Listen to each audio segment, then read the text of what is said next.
général les Nigérianes 76-56. Elles deviennent du coup championnes d'Afrique dans leur catégorie. Sénart 2024, Semaine nationale de la réconciliation, démarre demain, dimanche 15 septembre. Cette année, la prise en charge des sinistrés des inondations dans l'espace AES sera au cœur de l'événement. Vous entendrez le ministre en charge de la réconciliation dans ce 20h. Le Mali tend vers les cartes grises et les permis de conduire biométriques. Près de 9000 cartes grises et plus de 1500 permis sont traités tous les mois à la direction régionale des transports ici à Bamako. Et selon les spécialistes, le café est riche en nutriments et aide à prévenir certaines maladies cardiovasculaires. C'est la boisson la plus consommée au monde, mais attention, on doit la consommer avec modération.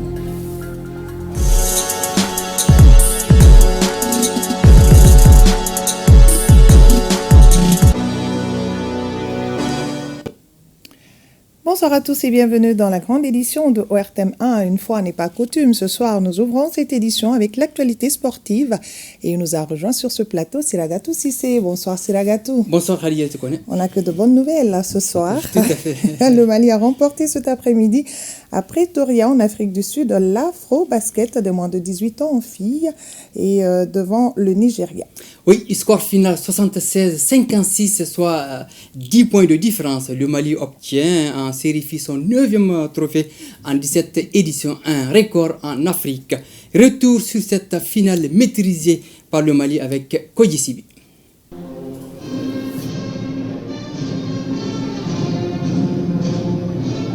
L'hymne national du Mali a retenti dans la salle pour célébrer et saluer le titre de championne d'Afrique des Aiglones.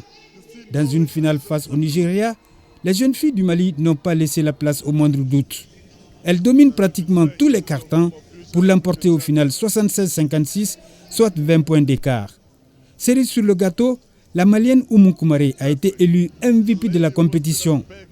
Ce résultat est révélateur de toute la maîtrise collective dont ont fait preuve Mama Sidiki Doumbia et ses partenaires. Oui, elles ont survolé le tournoi en surclassant tous leurs adversaires avec la manière, franchissant souvent la barre fatidique des 100 points, de surcroît avec des scores inédits en la matière, comme ce cinglant 103-45 en demi-finale devant le Cameroun. Quel exploit! Les protégés de Sori Diakité soulèvent le 9e trophée en 17 participations du Mali à une phase finale de la catégorie. Notre pays démontre ainsi la santé de sa formation à la base.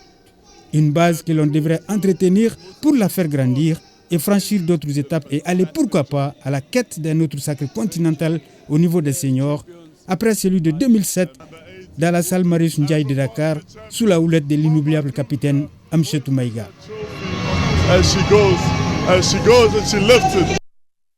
Cette consécration réjouit plus d'un. Dans un message, le président de la transition, colonel Assimi Goïta, a adressé vives félicitations aux champions d'Afrique de basket filles, à l'encadrement technique et à la fédération malienne de basketball. Vous êtes une fierté pour tout le peuple, a-t-il souligné. Au niveau des garçons, Khadija Toukone, la finale est en cours entre le Mali et le Cameroun. À la fin du 3e quart-temps, le Mali mène 42-36, donc plus de bénédictions pour les garçons. On va dire bonne chance aux garçons aussi. Autre bonne nouvelle, c'est la gâteau, cette fois au championnat d'Afrique de gymnastique en Égypte, le Mali en trio homme s'est adjugé la médaille d'or.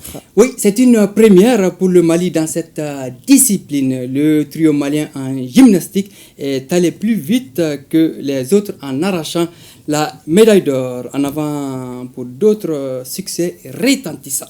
Football à présent, compétition africaine à des clubs tour préliminaire aller en Ligue des Champions. Le Djoliba AC s'est imposé un but face à l'ASCO de Kara du Togo. Oui, le Djoliba a serré les coudes et gagné 1-0 grâce à un penalty transformé par Zoumana Sempara à la 20e minute. Les supporters ont effectué le déplacement en grand nombre au stade du 26 mars. Avec cette victoire, les Rouges du Djoliba AC peuvent défendre à Lomé le 22 septembre ce Taki. La qualification pour la phase lucrative de poule de la Ligue des Champions est si proche. Et en Coupe de la Confédération, le stade malien de Bamako malheureusement a perdu un but à 0 face à Painaville. Tout à fait. Le but a été encaissé à la 66e minute. Le Stade Malien de Bamako reçoit le 20 septembre ici à Bamako, au stade du 26 mars, les libérés de Painaville. Les Blancs doivent vite se remobiliser et chercher à renverser la vapeur devant leurs supporters. Merci bien, c'est Lagatou. Je vous en prie. Alors, suite de ce journal, et je le disais dans les titres, la Semaine nationale de la réconciliation, édition 2024, démarre demain, dimanche 15 septembre. Elle vise à mobiliser et sensibiliser les citoyens pour un vivre ensemble et une réconciliation partout au Mali. La prise en charge des victimes des inondations dans l'espace AES sera au cœur de l'événement. Je ne vous en dis pas plus, suivant ce reportage de Mamadou Fane pour plus de précisions. Le Mali célèbre demain la 3e édition de la Semaine nationale de la réconciliation, une semaine pour renforcer la paix et la cohésion sociale entre tous les Maliens. C'est avec une grande émotion et un sens profond du devoir que je m'adresse à vous à l'occasion de la célébration de la Semaine nationale de la réconciliation Sénat 2024. Placée sous le thème Solidarité et unité nationale autour des victimes des inondations dans l'espace AES.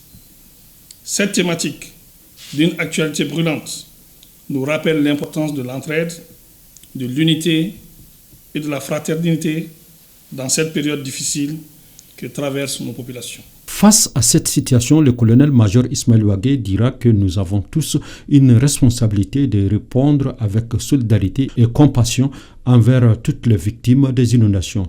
Notre peuple a toujours su faire preuve de résilience dans les périodes difficiles.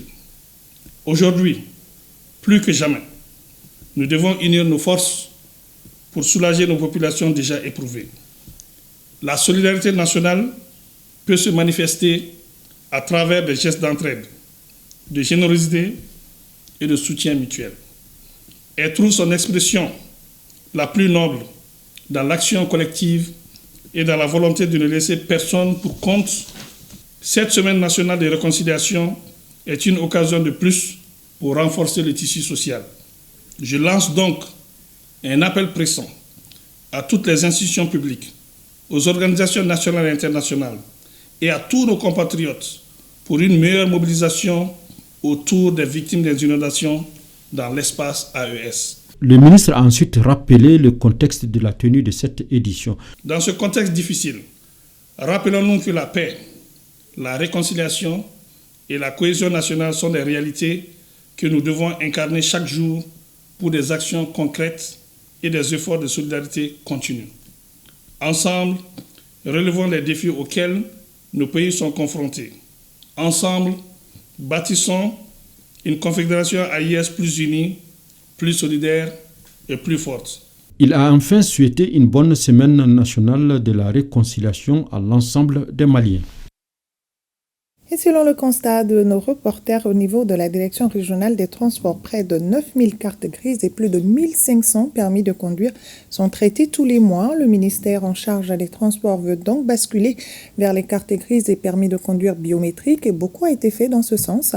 C'est pourquoi la rédaction s'y intéresse. Seydou Traoré et Mahamadou Sidibé ont fait un tour à la Direction régionale des transports du district de Bamako. Suivant. À l'Office national des transports, les mardis et mercredis sont des jours consacrés aux épreuves théoriques et pratiques pour l'obtention d'un permis de conduire automobile. Pour obtenir ce sésame, la procédure est toute simple. On peut être malien ou bien étranger. En tout cas, tous les pays signataires de la Convention de Vienne sont astreints à passer le permis chez nous. Et pour cela, il y a des pièces à fournir. L'acte de naissance, il y a pour les différentes catégories, les catégories de poids légers, il faut l'acte de naissance, un certificat de résidence, 4 photos d'identité.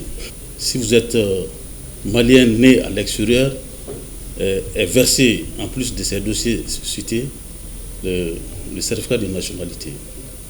Mais si vous êtes étranger, donc on demande le certificat de nationalité ou bien le certificat de travail ou bien un certificat de résidence de l'ambassade que vous versez dans le dossier en plus des dossiers ordinaires.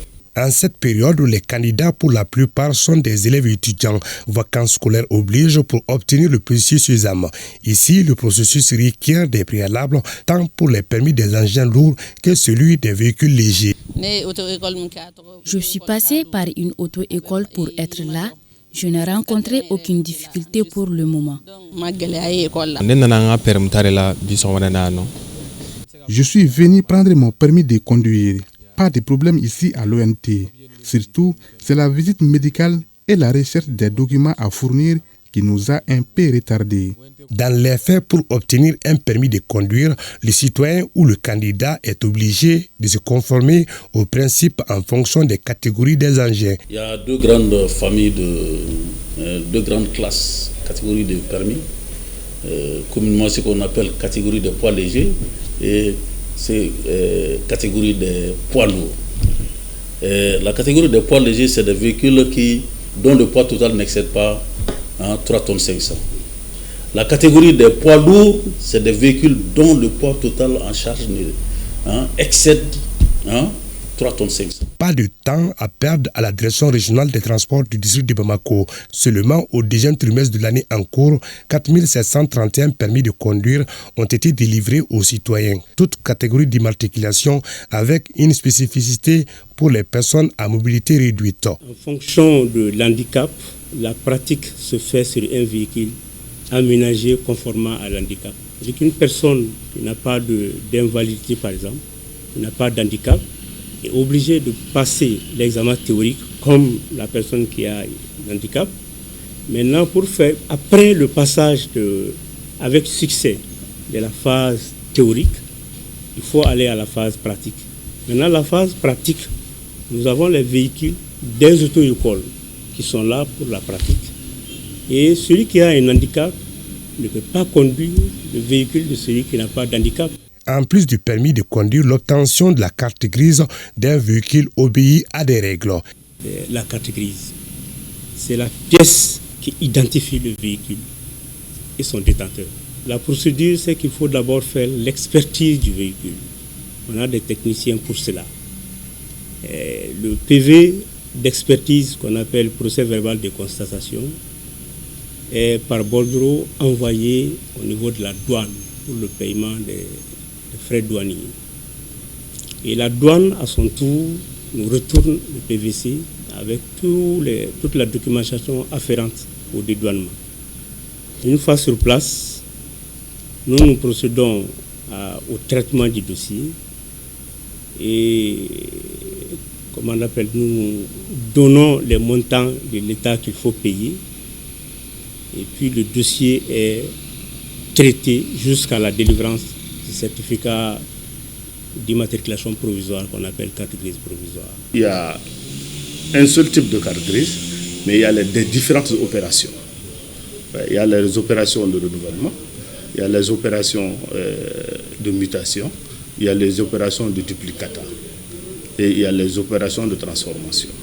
C'est ce que nous faisons ici. Maintenant, tout ce qui est duplicata, ou s'il y a une confirmation de série, parce qu'il se peut que lors de l'immatriculation, il peut y avoir un petit souci, et si l'expert, en regardant le véhicule, corrige, maintenant là, nous on n'a pas la latitude de traiter cela.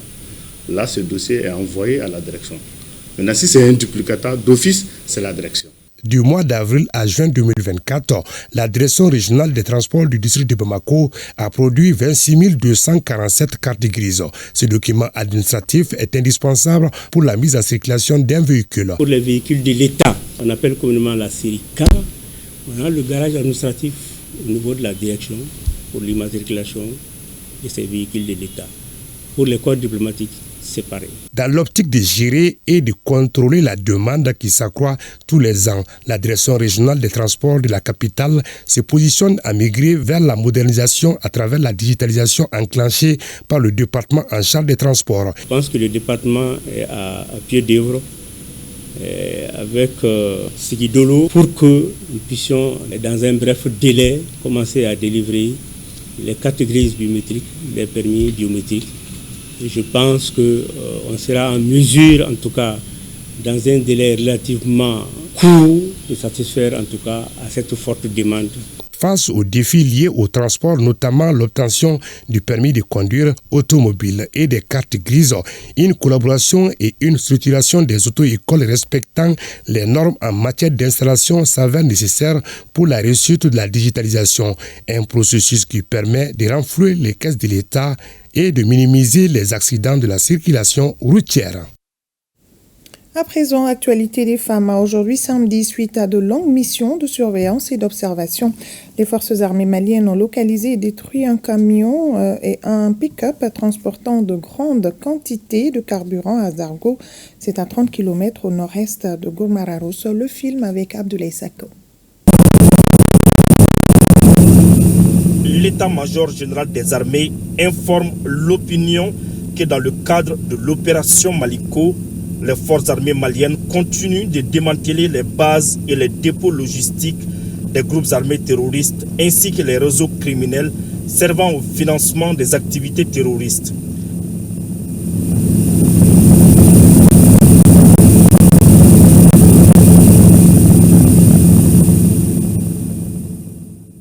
Ainsi, dans la journée du 14 septembre 2024, à la suite de longues missions de surveillance et d'observation lancées sur la base d'informations concordantes transmises par les populations, les forces armées maliennes ont localisé et détruit un camion et un pick-up transportant de grandes quantités de carburant à Zaro, à 30 km au nord-est de Gourma-Ararousse.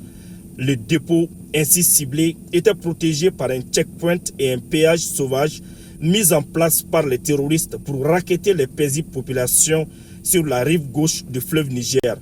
L'état-major général des armées remercie les Maliens de leur soutien constant et leur réaffirme la détermination des forces armées maliennes à poursuivre sans relâche leur effort de préservation de l'intégrité territoriale et de protection des populations et des biens sur l'ensemble du territoire.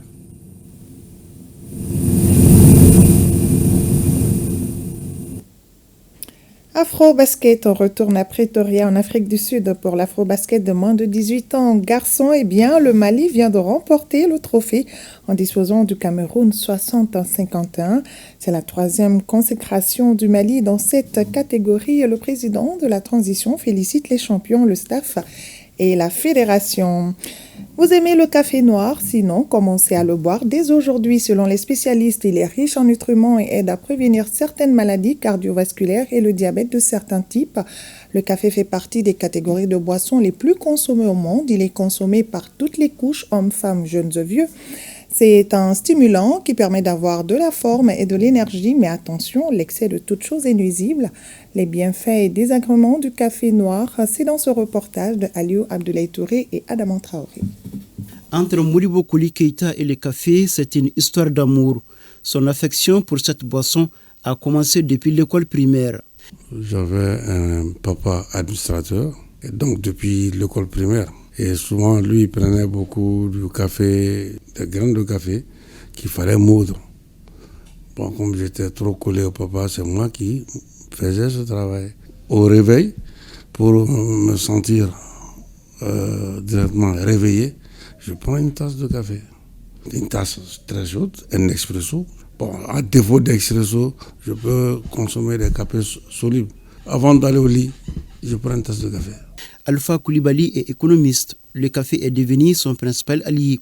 Tous les matins, avant d'entamer sa journée, il prend sa tasse de café. Ma journée commence par ça et ça m'accompagne toute la journée. C'est mon ami en fait. Moi, dans mes lectures, parce que j'aime beaucoup lire, je suis tombé sur un bouquin qui parlait du plus vieux russe. C'était un homme. On lui a posé la question sur les secrets de sa longévité. Il a dit qu'il n'en avait qu'un, et c'est le café. Moi, ça m'a impressionné. Sidi Kouyaté est un amateur inconditionnel du café. Pour lui, cette boisson aide à prévenir certaines maladies. Ça évite vraiment la constipation. Quand tu n'es pas constipé, quand même, ça t'évite beaucoup de sortes de maladies. Tu vois, chez nous, chaque jour, on mange des riz, des trucs, tu vois. Moi, je prends le café à cause de ça. Modibo Gaston Traoré, lui, estime que le café renferme d'autres vertus très avantageuses. Moi, je prends le café, ça fait presque 40 ans. Cette année, ça me fait 62 ans. Le café, quand je le prends, non seulement ça nettoie mes reins, j'urine, et puis ça facilite ma digestion, et puis ça ne m'empêche pas de dormir. Si le café est un stimulant pour Modibo Kouli Keïta, il le consomme pour une raison toute particulière. J'ai été victime d'un infarctus en 2015, mais c'est grâce au café que j'ai pu être sauvé. C'est-à-dire, il y avait eu un problème de cœur, mais heureusement, comme je consommais du café, le cœur s'est défendu. Ça a été détecté depuis le jeudi. On m'a amené à la réanimation et à partir du lundi, mardi, le cœur a repris. À Wolofobougou, en commune 3, la cafétéria de Soumela Sissé est devenue une adresse très convoitée par les amateurs du café noir. Depuis 2006, il excelle dans ce domaine. La préférence, c'est le café noir, en réalité, parce que c'est ce qui est le plus connu. La tranche d'âge, c'est entre 18 jusqu'à 70 ans, parce que j'ai mon père même qui est un grand amateur du café. Aujourd'hui, il a 73 ans, mais chaque jour, il prend son café, tout comme moi-même. Le café est une boisson au goût un peu amer, mais un bon remontant. Il est surtout consommé en tant que stimulant.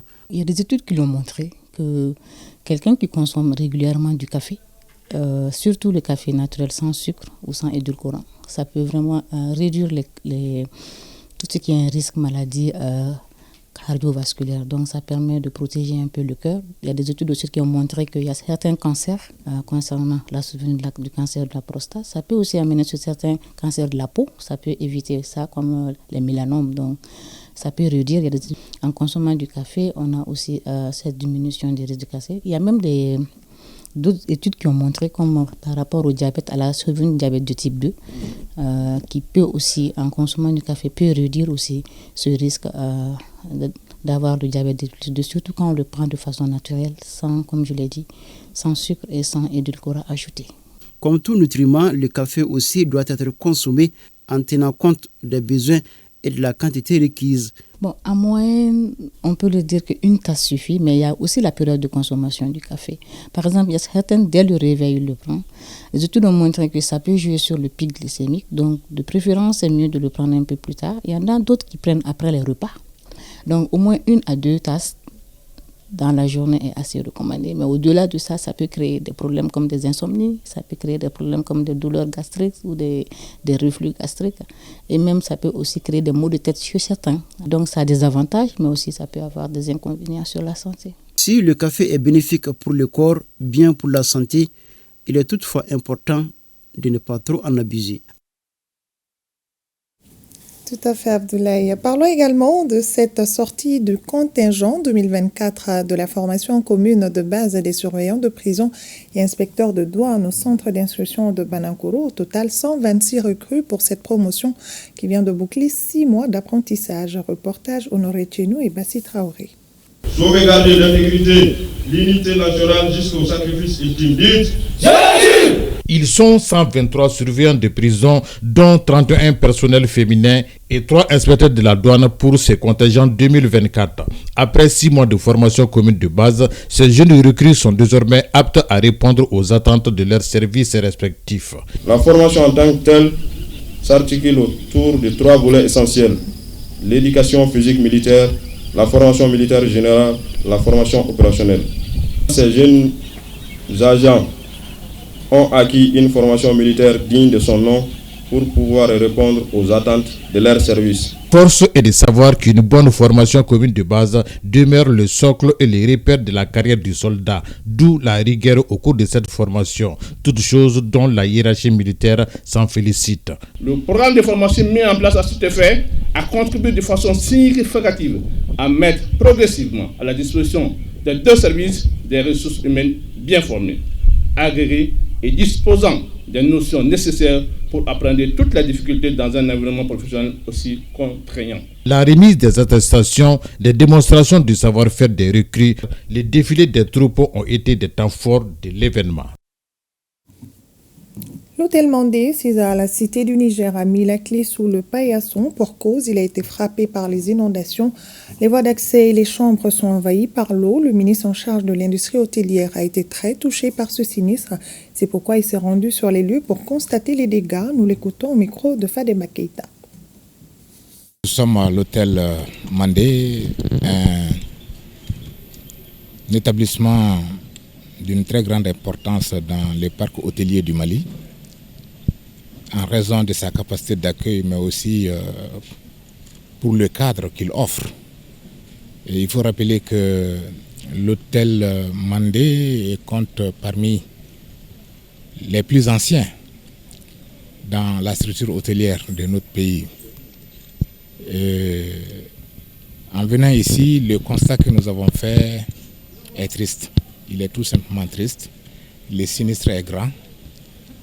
L'hôtel se trouve dans une situation d'inondation que l'on ne saurait qualifier, d'autant qu'il est complètement noyé. Les dégâts sont énormes. Ils sont de tout genre. Devant cette tristesse, nous sommes venus témoigner la solidarité, la compassion et dire aux promoteurs, à la direction de l'hôtel, à tout le personnel, les encouragements du président de la transition, du chef du gouvernement et de l'ensemble des membres du gouvernement pour leur demander de tenir avec beaucoup de philosophie, avec une grande force mentale face à cette épreuve difficile. Dans un tel état, aucun client ne pourrait être accueilli dans cet hôtel. Vous avez vu que les chambres sont complètement inondées, j'allais dire même noyées. Et dans ces conditions, l'hébergement est devenu pratiquement impossible. Gestion des catastrophes, le gouverneur de la région de Bougouni rencontre le comité régional en charge de cette gestion. C'est pour conjuguer les efforts et trouver des voies et moyens pour minimiser les risques dans la région de Bougouni. Même exercice à Nara, les membres de la commission régionale de la réduction des risques et catastrophes de Nara sont en conclave pour évaluer la situation des cas d'inondation et formuler des recommandations. Suivant le reportage de Jafar Aïdara depuis Bougouni et Idrissa Keïta à Nara. Les actions de prévention et de gestion des crises afin de minimiser les dégâts liés aux cas d'inondation. C'est pourquoi le gouverneur de la région de Bougouni vient de tenir une rencontre avec le comité régional de gestion des crises et catastrophes. Cette rencontre a été mise à profit par le chef de l'exécutif régional pour faire le bilan des cas d'inondation dans la région. Nous ne pourrons jamais complètement éviter les risques d'origine sanitaire, naturelle ou industrielle. Il s'agira pour nous de les prévenir quand c'est possible et de gérer leurs conséquences, malheureusement, quand les cas se produisent. Nous devons donc collectivement nous y préparer, connaître les risques que l'on court et savoir comment réagir. Au cours de cette rencontre, une présentation sommaire a été faite sur la gestion des catastrophes, la situation des stocks dans la région et les actions concrètes et rapides menées par les autorités, les partenaires, les ONG et les personnes de bonne volonté pour venir en aide aux sinistrés. Ces appuis humanitaires reçus dans la région de Bougouni émanent du gouvernement à travers les autorités administratives de la région, du conseil régional de Sikasso, de l'UNICEF, du plan international et du directeur général des douanes. Notons que la région de Bougouni a enregistré cette année des cas d'inondation qui ont touché 702 personnes, 77 ménages, 5 personnes blessées et un décès malheureusement. Des assistances ont été aussitôt apportées pour atténuer la souffrance des sinistrés. Les autorités administratives et politiques, les services techniques et les représentants de la société civile échangent à Nara à travers un cadre de concertation. C'est autour de la réduction des risques et des catastrophes. Cette commission de veille de risques mise en place a pour but de veiller sur les risques majeurs et catastrophes liées aux inondations. La rencontre d'aujourd'hui s'inscrit dans ce cadre. Ce cadre a permis à la commission régionale de réduction des risques et catastrophes de faire le point des inondations, les actions entreprises et les risques sanitaires découlant de la situation telle que les épidémies transmissibles et la propagation des maladies d'origine hydrique. 3 cas d'inondation ont été enregistrés, 80 ménages ont été recensés, 726 personnes sinistrées ont été identifiées. Il y a eu des dégâts matériels importants, c'est surtout des maisons qui se sont effondrées. Il y a eu également des pertes d'animaux. Il est prévu la semaine prochaine une assistance en vivre à l'endroit de toutes les personnes sinistrées de la région de Nara. par la réunion de ce matin, j'entends donner une nouvelle impulsion à la gestion des crises et catastrophes avec la mise en place d'une cellule permanente et opérationnelle en vue de prendre en charge les situations d'inondation et autres dans notre région. Les participants ont formulé plusieurs recommandations dont le curage des caniveaux et éviter de construire sur le lit des mares et de déposer des ordures sur le passage des eaux. Et Silagatou nous revient pour la lecture d'un communiqué suite à la victoire du Mali Afro-Basket U18 filles et garçons. Rebonsoir Silagatou. Rebonsoir Hadiatou Kone et rebonsoir à tous. Le ministre de la Jeunesse et des Sports chargé de l'instruction civique et de la construction citoyenne, Abdul Kassim Ibrahim Fomba, présent aux côtés des 2 sélections nationales en Afrique du Sud, au nom du président de la transition, chef de l'État, et du Premier ministre, chef du gouvernement, et l'ensemble des membres du gouvernement, adresse ses chaleureuses félicitations aux joueurs des sélections sportives des moins de 18 ans, filles et garçons du Mali, à leur encadrement suite à leur victoire lors des finales de l'Afro-Basket jouées ce samedi. Les 2 formations ont battu respectivement le Nigeria et le Cameroun. Le ministre rappelle que les sélections nationales, pour se hisser sur la plus haute marche du podium, ont joué 6 matchs avec 6 victoires. Ces parcours exceptionnels honorent notre pays. Le ministre saisit cette heureuse occasion pour exprimer toute sa satisfaction aux joueurs et joueuses, à l'encadrement technique et à la Fédération malienne de basketball, dont l'engagement a été remarquable pour ses brillantes performances qui renforcent l'image du pays sur la scène internationale à travers le sport. Les remerciements et les salutations sont adressés à l'ambassadeur et à tout son personnel, aux Maliens de Johannesburg qui ont apporté un soutien inconditionnel à nos sélections. Le ministre rassure l'ensemble des joueurs et joueuses et leur encadrement respectif que des dispositions seront prises pour une meilleure participation des équipes nationales à la Coupe du Monde des moins de 19 ans. Enfin, le ministre renouvelle ses remerciements à tous les acteurs du mouvement sportif, à la presse nationale, aux populations et les invite à réserver un accueil chaleureux et triomphal aux reines et rois d'Afrique à leur encadrement le lundi 16 septembre 2024 à 14h10 à l'aéroport international président Modibo Keïta.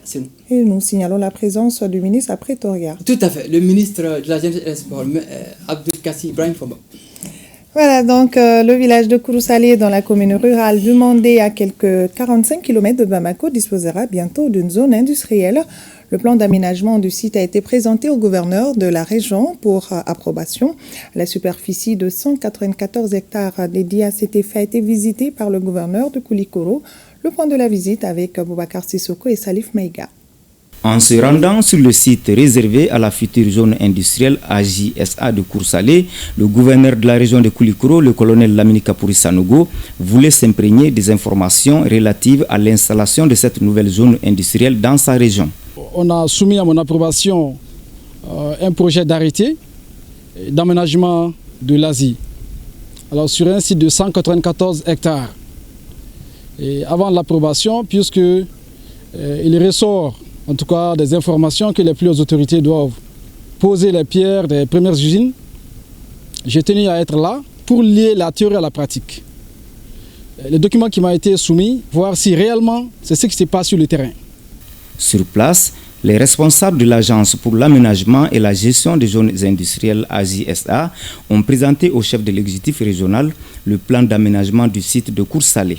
L'approbation du dit plan est conditionnée à la purge des droits des paysans dont les champs sont engloutis par le projet, a indiqué le gouverneur. Il a ainsi instruit de mettre en place une commission pluridisciplinaire pour conduire le processus. Nous avons donné la parole à la chefferie traditionnelle qui a évoqué en tout cas quelques difficultés, notamment le problème de purge. Et comme vous le savez, la nouvelle loi domaniale et foncière reconnaît les droits coutumiers. Donc il n'y a pas eu de purge en amont. Donc nous allons mettre en place dans les jours à venir une commission pluridisciplinaire sous la gestion du préfet du cercle de Kati et qui va réfléchir par rapport à ceux qui ont des droits dans les 194 hectares. Puisque une chose est claire, les plus hautes autorités ne seront pas là tant que les gens ne soient pas mis dans leurs droits intégralement. La nouvelle zone industrielle qui sera installée à Kourousalé comportera des usines, des entrepôts, des PME, PMI, des équipements publics. Le village de Koursalé bénéficiera également de l'électricité, d'un système d'adduction d'eau potable, des salles de classe, d'un centre de santé et bien d'autres. Nous sommes tombés d'accord avec les responsables de l'Asie SA pour installer une nouvelle zone industrielle ici à Koursalé. Notre souhait est que les paysans qui ont leurs champs dans les périmètres soient dédommagés avant le démarrage des travaux. Sinon, nous n'avons aucune opposition à cette initiative de la nouvelle zone industrielle chez nous ici à Koursalé. Le colonel Lamini Kapouri Sanogo a rappelé que c'est en 2014 que le Conseil des ministres avait prévu la création d'une zone industrielle à Koursalé avec l'accord des habitants qui ont mis à la disposition des services de domaine de Koulikoro la superficie de 194 hectares au compte de l'Asie SA. La troisième étape du processus d'installation des préfets et sous-préfets entamé par le gouverneur de la région de Koutiala a concerné Kougnana et Zangasso. Les populations de ces localités se sont engagées à jouer pleinement leur partition dans l'atteinte des objectifs de la réorganisation territoriale. Reportage Brahima Kone. Cette visite du gouverneur à Kougnana, localité située à 45 km de la ville de Koutiala, est une étape importante du processus d'installation des représentants de l'État dans toutes les nouvelles circonscriptions. Des populations motivées et des administrateurs soucieux du développement ont réitéré leur engagement à aider les autorités de la transition dans leur mission de construction du Mali. Déjà, nous pouvons noter la volonté des différentes localités visitées, notamment le cercle de Zangasso et le cercle de Kougnana. Les gens veulent avancer. D'abord, ils ont bien remercié les plus hautes autorités du Mali pour avoir érigé leur localité en cercle. Et ils sont prêts d'abord à faire face à leurs devoirs civiques en respectant les lois du pays. C'est un engouement qu'on a vu à tous les niveaux, au niveau de Zangasso comme évidemment à Kougnana. À 35 km de Koutiala, sur la route de Sigasso, se situe Zangasso, un chef-lieu de cercle qui fut dans un passé récent la cible d'une attaque terroriste. Cette visite, marquée par le retour de l'administration dans cette localité, est un signal fort pour la culture de la paix et un développement harmonieux. On a véhiculé un bon message parce que tout le monde parle aujourd'hui de Malikoura. Il faudra qu'on arrête de parler de Malikoura, qu'on pose des actes qui prouvent qu'on veut changer, on veut évoluer. Il reste maintenant à concrétiser ce qu'on nous a dit sur le terrain. Moi, je suis comblé de joie, je suis satisfait et évidemment, tous mes accompagnateurs également qui n'avaient pas vu ces localités sont également satisfaits. À Zangasso et à Kougnana, le gouverneur a incité les populations au paiement des impôts. Retour à Koulikoro pour parler également de la formation d'une vingtaine de journalistes sur le traitement de l'information en période de conflit, une initiative de l'ancien directeur général de l'ORTM, Salif Sanogo, Tchamba Moussa Konaté. La sécurité du journaliste sur le terrain, la loi sur la cybercriminalité, les principes d'éthique et de déontologie, comment lutter contre les fake news et les deepfakes sont entre autres modules qui seront développés par le journaliste d'expérience Salif Sanogo au cours de cette formation continue de 2 jours. Les participants, au nombre d'une vingtaine, ont également fait des exercices pratiques sur la réalisation d'une production radiophonique de qualité. La formation continue est pratiquement aux professionnels de la presse ce qu'est l'oxygène à la vie, c'est-à-dire indispensable. Aujourd'hui, nous autres journalistes, on a eu des formations, mais les technologies ont évolué et on se doit d'évoluer avec. Et un journaliste doit faire extrêmement attention dans un contexte de crise comme le Mali connaît actuellement. Nous devons maîtriser l'éthique et la déontologie du métier. Je tiens à le remercier vivement pour cette initiative qui vient à point nommé si l'on sait le mal que la désinformation, la mésinformation, etc. cause à la cohésion sociale et à la paix.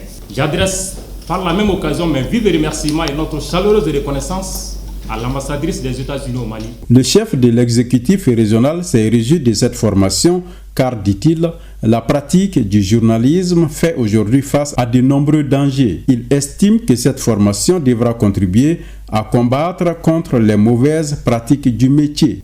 Nous avons besoin de garde-fous Notre meilleure protection, je vous l'ai dit avec la force de ma conviction personnelle, c'est vous, les médias et les journalistes. C'est l'information qui vous appartient, c'est-à-dire une information sourcée, vérifiée et hiérarchisée. Le colonel Sanogo a invité les hommes des médias de Koulikoro à jouer pleinement leur rôle dans le soutien aux forces armées maliennes et à la refondation de l'État en distillant la bonne information pour la paix, la sécurité et le développement du Mali. Après Ségou, le projet USAID Kenaya Sinsi arrive à 100 et une journée de plaidoyer a été initiée auprès des opérateurs économiques de la région pour une mobilisation des ressources financières. Ce projet entend soutenir le secteur de la santé. Prissa Koni. Au sortir de cette journée de plaidoyer auprès des opérateurs économiques de sang, l'espoir est permis, puisqu'il s'agit de venir en aide au secteur de la santé dans les 42 communes de la région. Un partenariat public et privé semble prendre son envol à travers le projet USAID Kenaya Sinsiwale, mis en œuvre par l'ONG Paladium. Il y a beaucoup de besoins criards maintenant dans le secteur de la santé, tels que les problèmes d'ambulance, problèmes d'équipement technique et autres. D'où ces plaidoyers auprès des opérateurs économiques de la région de San, afin qu'ils contribuent, qu'ils aident au financement de la santé, pour renforcer le partenariat public-privé entre les opérateurs dans la région de San. Ça a été une très bonne chose. Voilà, et je pense que les retombées ne vont pas tarder à se faire voir. On ose croire, car l'intérêt suscité dans les débats et les contributions illustre les propos de Dame Véronique. Les échanges ont été fructueux. Au cours de la séance, les gens ont fait beaucoup de témoignages. Et nous avons reçu aussi, séance tenante, des dons, des contributions de la part de certains opérateurs économiques, de certains responsables pour soutenir la santé. Au-delà de ça aussi, les opérateurs économiques de la région sont en train de se préparer, de se concerter pour pouvoir mobiliser et lever des fonds en vue de soutenir vraiment les activités de la santé au niveau de la région de San. Vraiment, nous sortons très satisfaits de cette rencontre. Transparence oblige, un comité consensuel de 13 membres de suivi des engagements est aussitôt mis en place. Point de presse organisé par les membres de l'association des ressortissants pour le développement du cercle de Tombouctou. Les membres de l'association veulent mener une série d'activités comme des journées de consultation gratuites. Un point de presse suivi par notre reporter Salim Konaté. La célébration du Mawlud sera couplée à une série d'activités dont la célébration de la journée mondiale de l'arthrose à travers des consultations gratuites. Ce sont là quelques sujets évoqués lors de ce point de presse tenu à Tombouctou. Il est initié par les membres de l'association des ressortissants et sympathisants pour le développement de Tombouctou. Ces journées de consultation gratuites ont mobilisé 18 médecins spécialistes de Bamako afin de réussir les challenges. Aujourd'hui, nous sommes là dans le cadre de la journée mondiale de lutte contre l'arthrose, une première activité. Et une seconde, c'est la célébration du Mawlud 2024, qui est une fête très très célébrée à Tombouctou depuis des centaines d'années et qui est une opération non seulement culturelle, touristique, mais également économique. Cette campagne qui débute le 14 prend fin jusqu'au 19 septembre selon les membres de l'association. Ce n'est pas tous les jours que des spécialistes ferment leur cabinet, laissent leur bureau de travail et se rendent dans une région.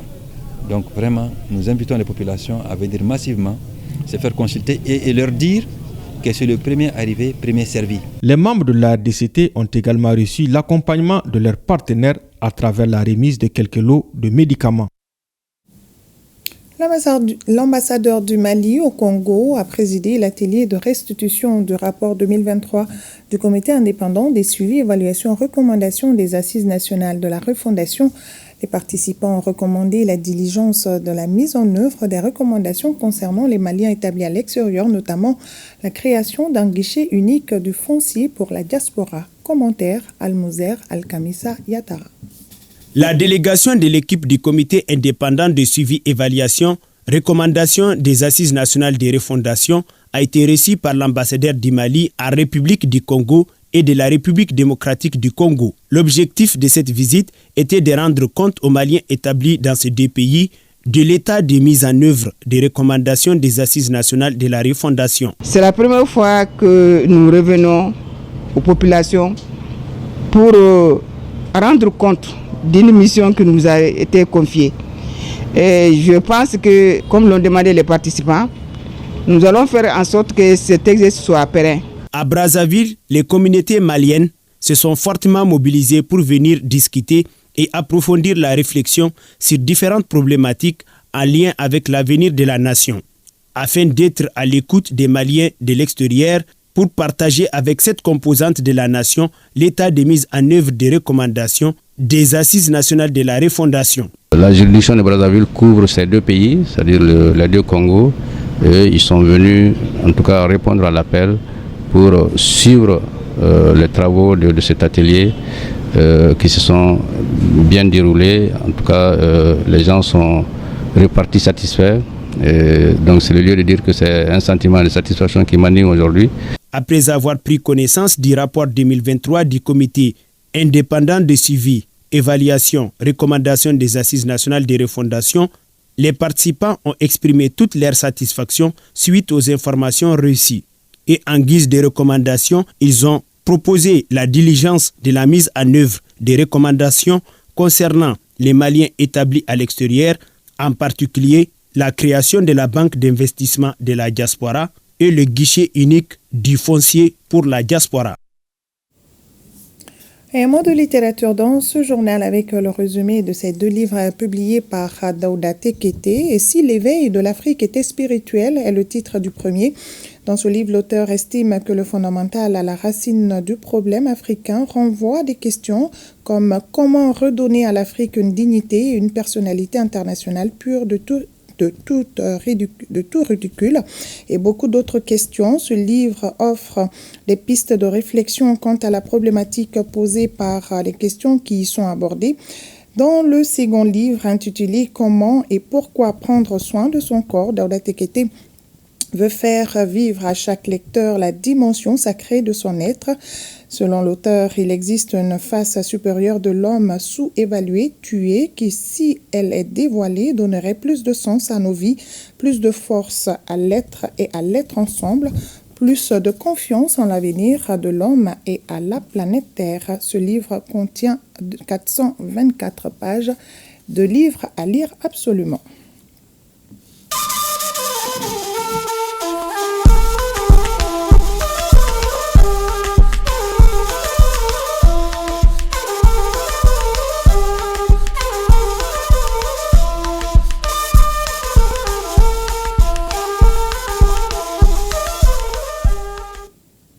Actualité AES ce soir, première escale à Niger, le bulletin d'information des forces de défense et de sécurité du 8 au 11 septembre 2024 évoque les interventions des forces de défense et de sécurité dans leur mission de sécurisation du territoire nigérien. Commentaire à Jocelyne Amoussou.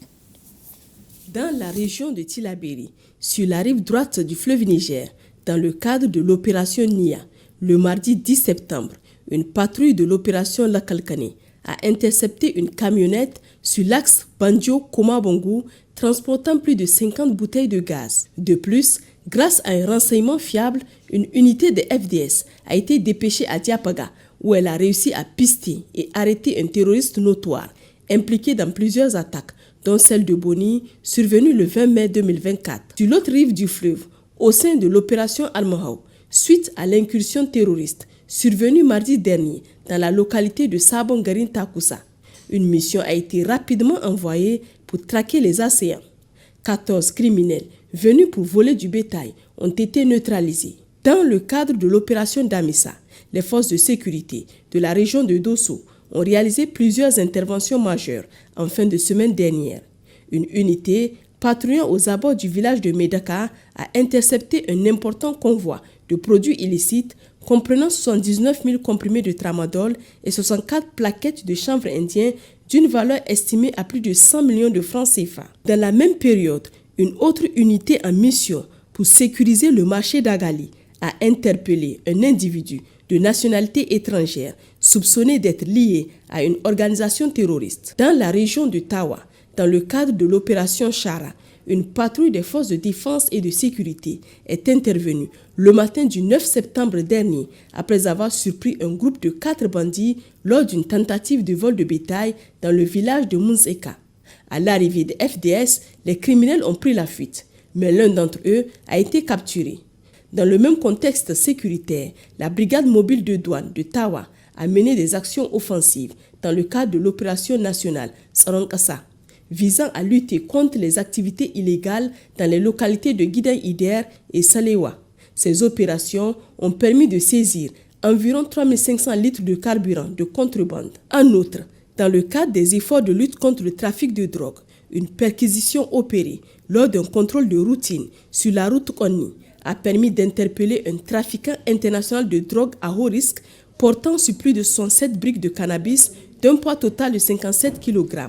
Dans la région de Maradi, dans le cadre de l'opération Farotobushia, une intervention rapide des forces de défense et de sécurité a permis de déjouer une attaque de bandits armés dans le village de Kaukora. Dans la région de Zender, au sein de la zone de défense numéro 3, la douane du Niger, appuyée par les forces de sécurité intérieure, poursuivent activement la lutte contre le trafic illicite dans le cadre de l'opération Sarankasa menée à l'échelle nationale.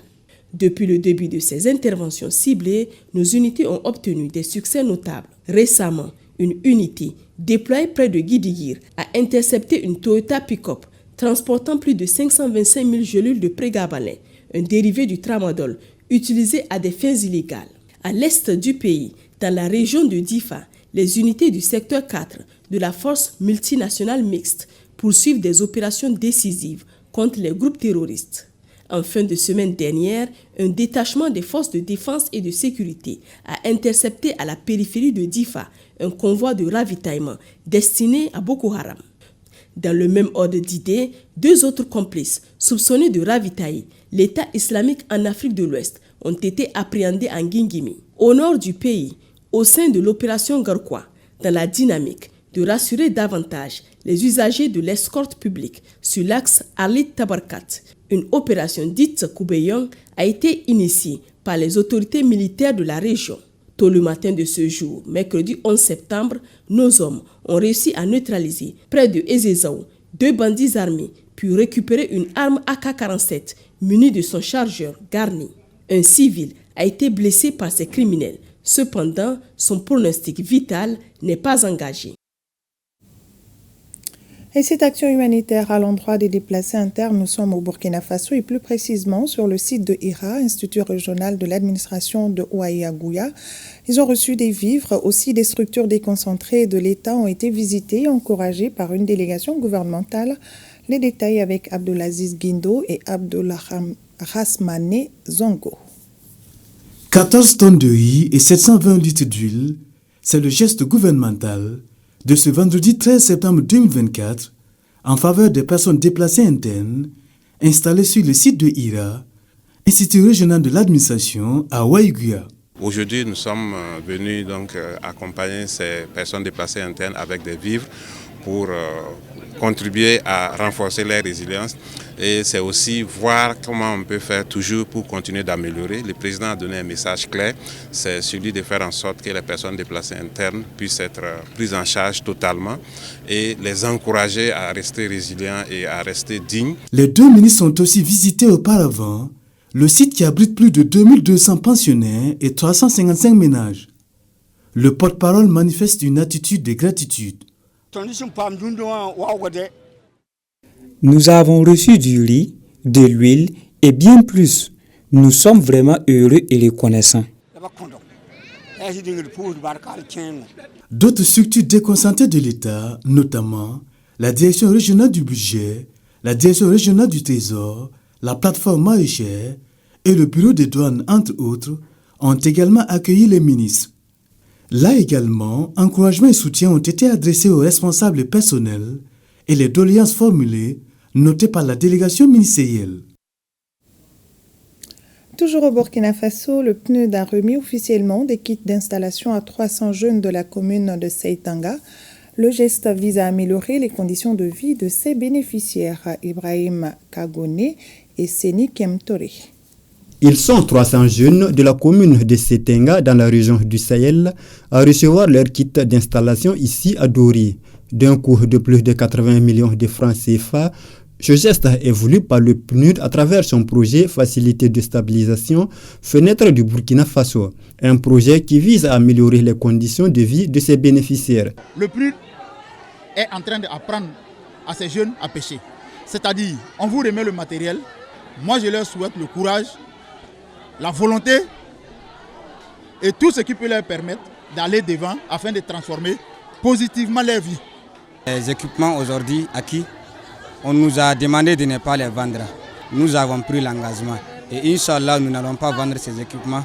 Nous allons mettre en œuvre pour que demain, si ces gens qui nous ont accompagnés viennent pour nous visiter, voilà, qu'ils soient satisfaits de nous vraiment et qu'ils trouvent qu'on a développé beaucoup de choses. 12 métiers porteurs comme la restauration, la coupe-couture, la saponification et l'embouche ovine sont concernés par ce projet. Le processus de ciblage a tenu compte en tout cas de ce que les jeunes faisaient. Donc nous, au niveau de la délégation spéciale, ce qu'on va faire en collaboration avec PNUD qui nous a aidés, voilà, c'est de suivre ces jeunes, les accompagner en conseil, voilà, pour mieux s'installer. Selon les premiers responsables de ce projet, ces bénéficiaires ont reçu un renforcement de capacité pendant 3 semaines.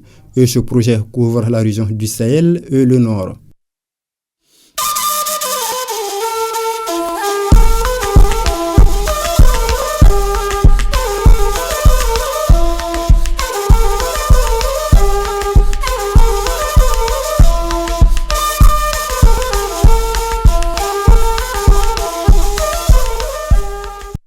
Merci à vous d'avoir été des nôtres. Ainsi s'achève ce journal. Demain dimanche, je serai là également pour la grande édition. Vous aussi, je l'espère. Et n'oubliez pas ce conseil de nos grands-pères. L'argent, on peut le gagner, on peut le perdre. Mais le temps, on le perd seulement. Donc, il faut le dépenser avec soin. Bonne fin de soirée à tous.